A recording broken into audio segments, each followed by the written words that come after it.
On the night of August 13th, 2025, the skies over Taiwan lit up with lightning, tearing through the darkness. Within just a few hours, winds nearing 200 kilometers per hour turned the streets of Tainan into raging rivers. Cars were swept away like toys. Rooftops were hurled into the air, like shredded paper. Panic spread as people ran for their lives, clutching their children, while warning sirens echoed across the city. But the most terrifying moment wasn't when the typhoon made landfall. It was what happened after.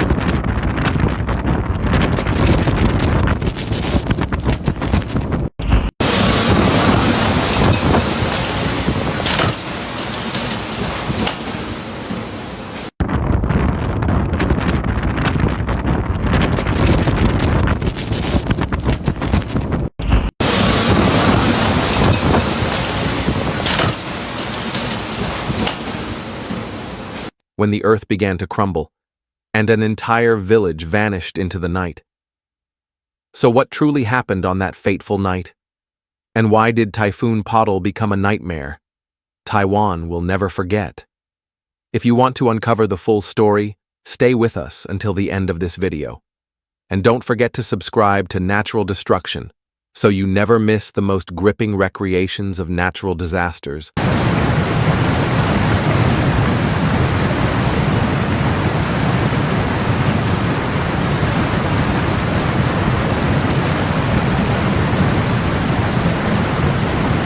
On the afternoon of August 13th, 2025. As the clock struck 1 p.m., the eye of Typhoon Podul made landfall on Taiwan's southeastern coast, near the city of Pingtung. Its winds roared at a sustained 191 kilometers per hour, the force of a Category 2 hurricane on the Saffir-Simpson scale. This was no ordinary wind. This was a meteorological beast, ripping into the island within just hours. Dark clouds swirled violently overhead. Air pressure plummeted. Power poles snapped like matchsticks. Sheets of corrugated metal tore from rooftops, twisting in the air like giant blades. In Tainan, Kaohsiung, and Pingtung, people suddenly heard long, piercing howls, like the roar of hundreds of steel ships charging at once. And in that instant, everyone knew this storm would not be like any they had faced before. In less than 3 hours, the main roads transformed into raging rivers. Cars were swallowed whole, swept away for dozens of meters.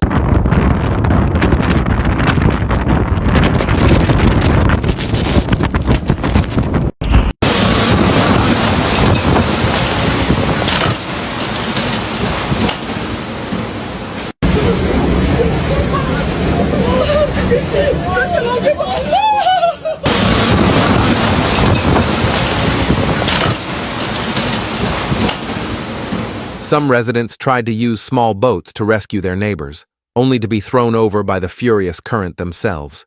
Podul's sheer power crippled the entire transportation system. More than 400 flights were canceled, including 252 domestic and 155 international. Kaohsiung International Airport fell into near total paralysis. Families along the coast abandoned their homes in panic. Loudspeakers blared through the storm. Evacuate immediately. Do not stay behind. But not everyone had time to escape. In a small fishing village off Pingtung, many fishermen were still out at sea, too far to return to shore.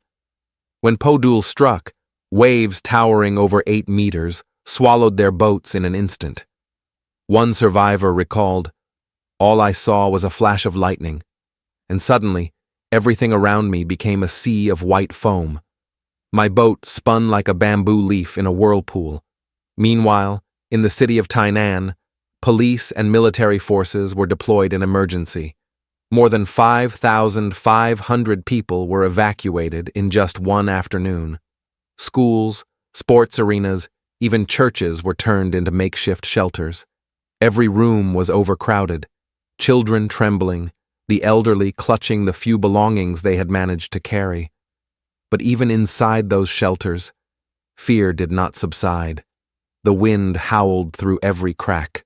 Roofs rattled violently overhead. The entire island felt as if it was under siege from every direction.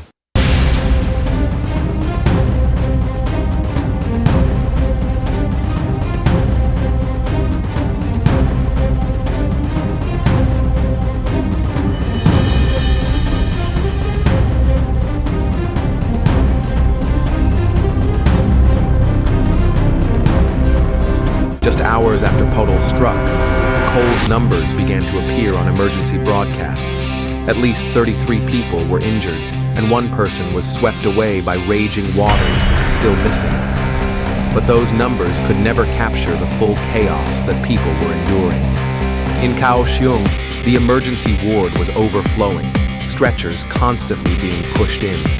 A nurse with tears in her eyes said, "Some were cut by flying metal sheets. Others had broken arms and legs, and children, terrified, calling out desperately for their parents. Rescue teams waded through chest-deep water, knocking on doors to see who was trapped. A young soldier, carrying a baby out of a flooded house, whispered, "If I had arrived just 5 minutes later, this child would not have survived." Meanwhile, more than 5,500 people were forced to evacuate. Convoys of buses carried the elderly and children through blinding rain, leaving behind homes that might be destroyed by morning. And if you're watching this video right now, ask yourself, if Podul struck your town, would you have time to escape? Leave your thoughts in the comments, and don't forget to hit like, so this story reaches more people. In Tainan, an elementary school was turned into a shelter.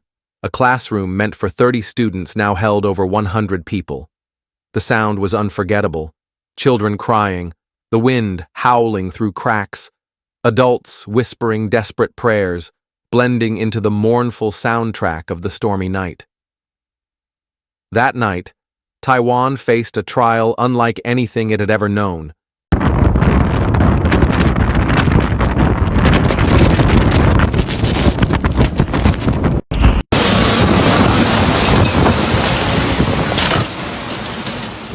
After the typhoon, newspapers and social media were flooded with images of destruction.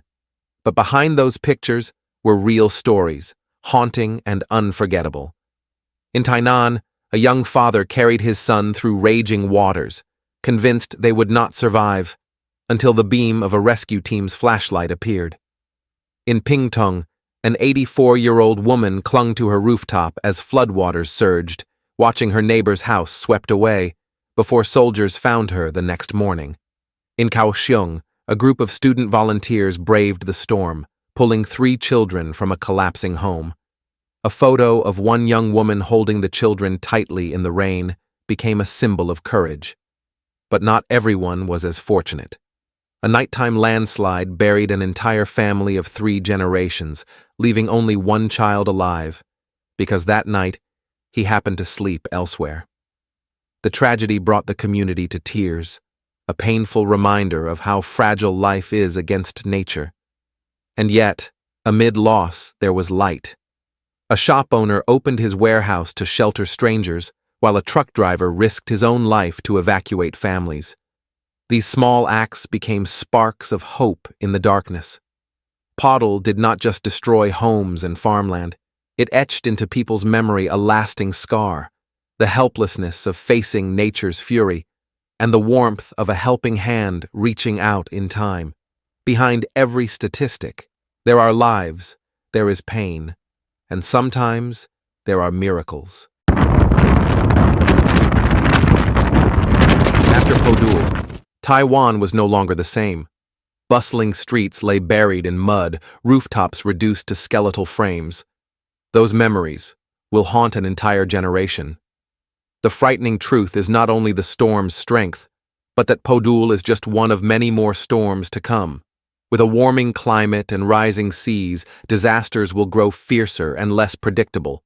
We cannot change the path of a storm, but we can change how we prepare and respond. The lessons from Tainan, Kaohsiung, and Pingtung are clear. One careless hour can cost a life. One timely warning can save a village. and one helping hand can spark hope in the darkness. If you believe these stories must be heard, share this video and subscribe to Natural Destruction, to warn, to retell, and to learn from nature's fury. Because one day, the next storm may knock not on a distant door, but on your very own home. And when that moment comes, the real question is, are we truly prepared?